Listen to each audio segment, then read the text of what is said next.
I'm on a ship right now. This is my cozy cabin.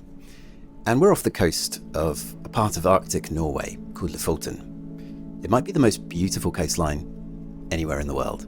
And we're here for a very special reason: to chase the northern lights. This isn't just any ship. This is a beautiful ship called MS Rikardvit, and it's owned by Hurtigruten. All together now in your finest Norwegian, Hurtigruten. Very good. You see, I have a very unusual job title. I'm Hurtigruten's Chief Aurora-Chaser. So in that capacity, I'm here to be in the right place at the right time, to witness nature's most compelling skybound phenomenon. And it's my good fortune that tonight, something very special is scheduled to happen. The sun has been kind to us. It's generated an enormous solar storm, sending a huge amount of material towards the Earth, and space weather forecasters are expecting a geomagnetic storm. What follows is likely to be storm force auroras. And you know, it's actually starting to get dark outside right now, so I probably should be going. If you'll excuse me, I'm off to see what happens, and I'll see you a bit later.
This has been one of those nights that I will never forget.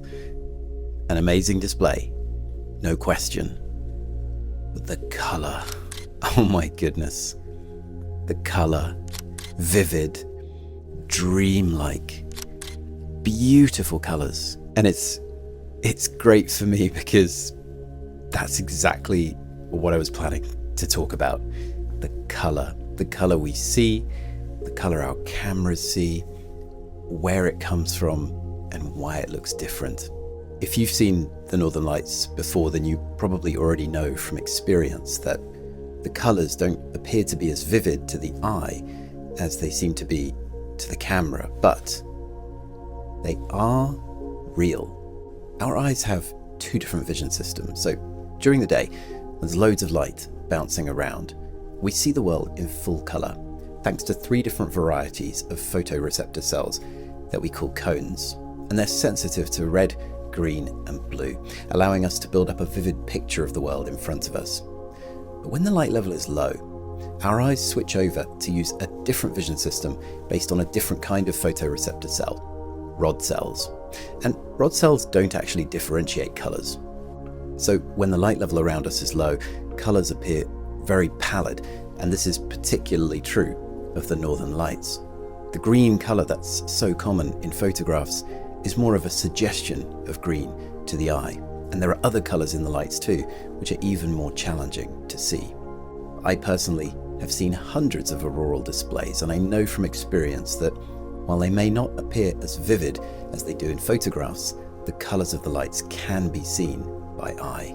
And we have visual evidence of this as well in the form of drawings and impressions made of the lights from a time before low light color photography was possible. So before we talk about the specifics of the colors, we need to talk about how auroras occur in a general sense. They're created as a result of electric currents passing through gases in our atmosphere. Currents passing through a gas, we have something here on the ground that demonstrates that beautifully. I was going to have a cool cut there where the lights go out and then it's just me in a dark room with a plasma globe, but I'm not sure if you could bring a plasma globe on a plane, so I just left it at home and I'm going to have to show you B-roll that I took earlier. Sorry.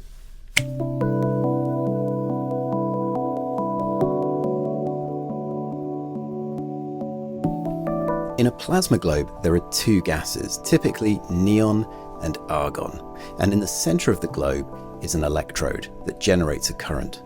When the current passes through the gases, it gives energy to the electrons bound to the gas atoms. Those electrons enter a higher energy state, and we say that they are excited. Those excited electrons ultimately want to give that energy back because they're lazy. Well, that's kind of unfair. I mean, no one's paying them. They're not lazy, but they're agitated, they're frustrated, they don't like holding on to the energy. So ultimately, they strive to jump to a lower state and release that energy. They release it in the form of a photon, a particle of light. And the width of the gap that they jump determines the frequency of that photon, which in turn determines its color. Now, as a result of this process, for any given gas atom or molecule, there is an emission profile, which determines which colors can be emitted as a result of these electrons making state transitions. In the case of neon, it's mostly red light that's emitted, and in the case of argon, it's mostly blue light. And as the colors mix, we see shades of violet and pink as well. If I place my finger on the globe, I can draw a more concentrated, let's say a more focused current through the gas, and that generates a brighter arc. So let's extrapolate this up into the sky. We have a current. It's formed by electrons that originate from the solar wind, and they're accelerated to high speeds and high energies by the Earth's magnetic field.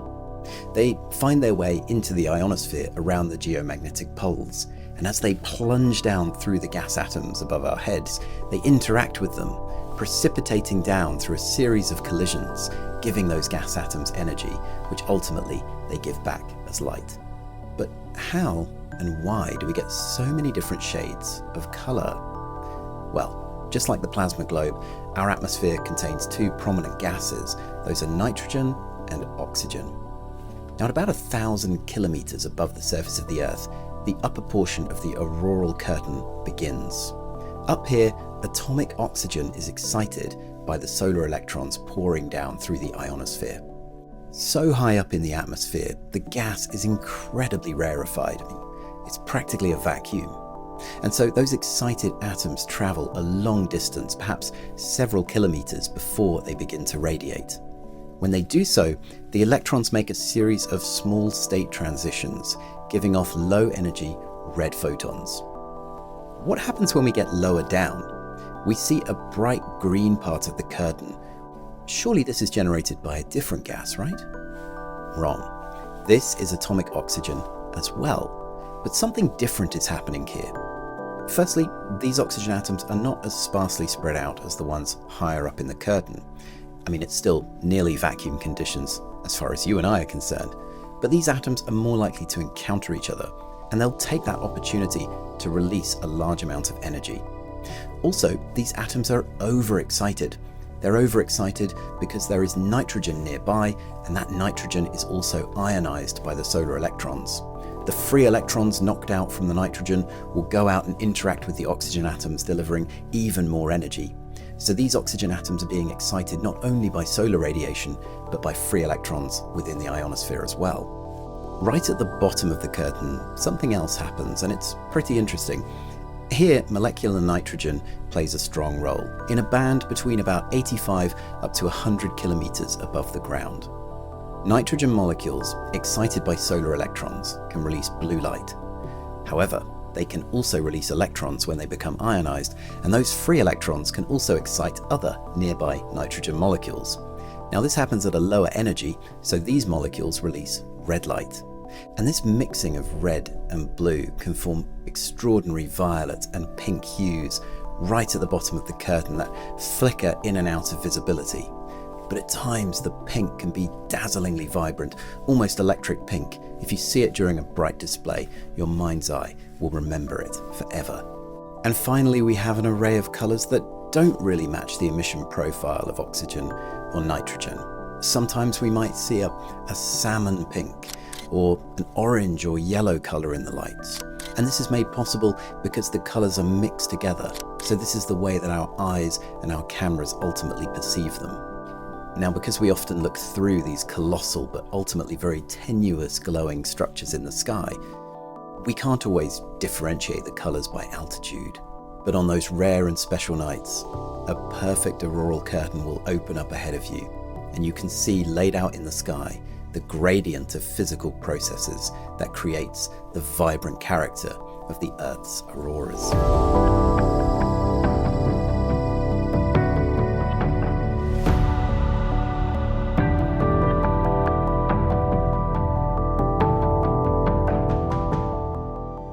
Now, perhaps you dream of seeing the Northern Lights yourself one day, and I don't blame you. Or maybe, like me, you're an experienced Aurora-Chaser, addicted to seeing this beautiful phenomenon in the sky, and well, then I really don't blame you. But either way, if you enjoyed this video, then I think you might enjoy my book, simply titled Northern Lights. It's a book I wrote and poured all of my Aurora chasing experience into. My copy here has travelled with me a long way, and it's looking a little bit beaten up these days. But if you do want to learn more about the history, mythology, science, experience, and even photography of the Northern Lights, then I think it will be perfect for you. And if you do buy one, it supports my work here on YouTube, so thank you.